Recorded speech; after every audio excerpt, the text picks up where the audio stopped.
mallattoo dichaa karaan waliin ga'u waaqessoo hundumtoo didichaa mee adda baafannaa dhaabadhaa maaliif akka diinu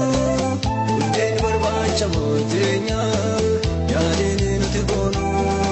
bu'aa biyyaa lafaa ta'ee qalbiin deddeebi'u.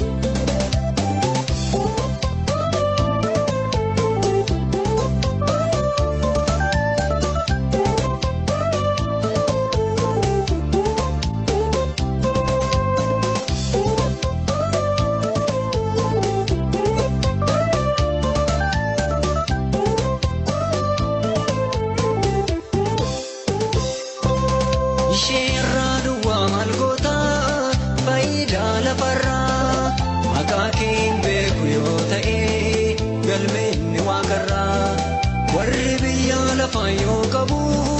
soora har'aa borii galmeen waaqarraa isaan hin beeku ni jiraatu akka horii waaqessuun maaliif akka ta'e addaan baasee barii eenyu faatu qaba ofirraa mallattoo dichaa karaan waliin ga'u waaqessoo hundumtoo didichaa mee adda baafannaa dhaabadhaa maaliif akka diinu buddeen barbaacha mooteenya yaadeen nuti goonu bu'aa biyyaa lafaa yoo ta'e qalbiin deddeebi'u.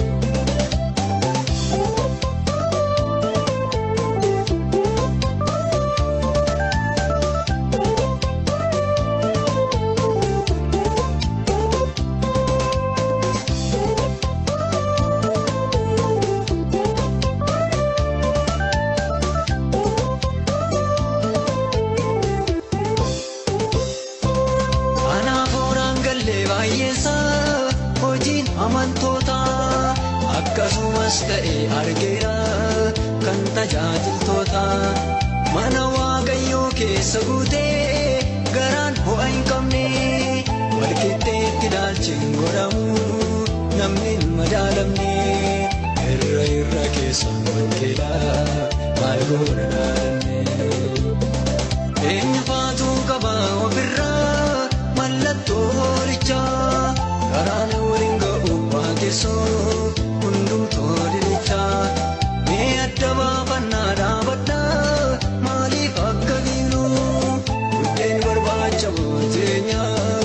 yaadeen nuti goonu bu'aa biyyaa lafaa yoo ta'e qalbiin deddeebi'u.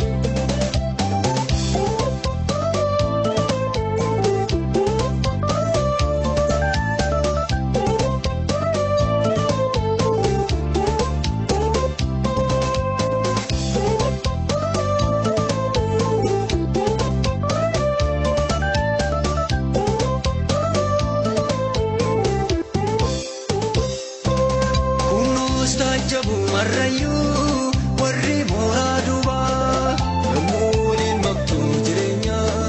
gorteef saaduuba ormoota wajjin hirmaattee keessattis kan caalu qaroomtee obseeta dubbiidhaan namni sin madaalu harfiin du'aasiin waraaneera waaqayyo si amaanu eenyu faatu qaba ofirraa mallattoo dichaa karaan waliin ga'u waaqessoo hundumtoo didichaa mee adda baafannaa dhaabadhaa maaliif akka diinu buddeen barbaacha mooteenya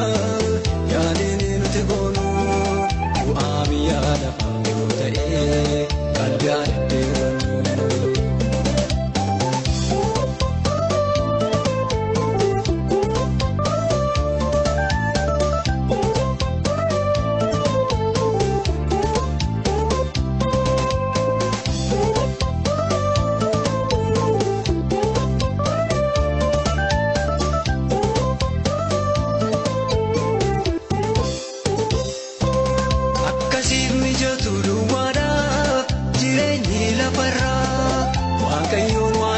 Kachuke kuno dogoggora Yosif mijachura mateyu Waaqayyo waaquma mootummaa sana nuuf taasisi kaayyoo kee gonkumaa mallattoo lichaa fudhadhu chaappaa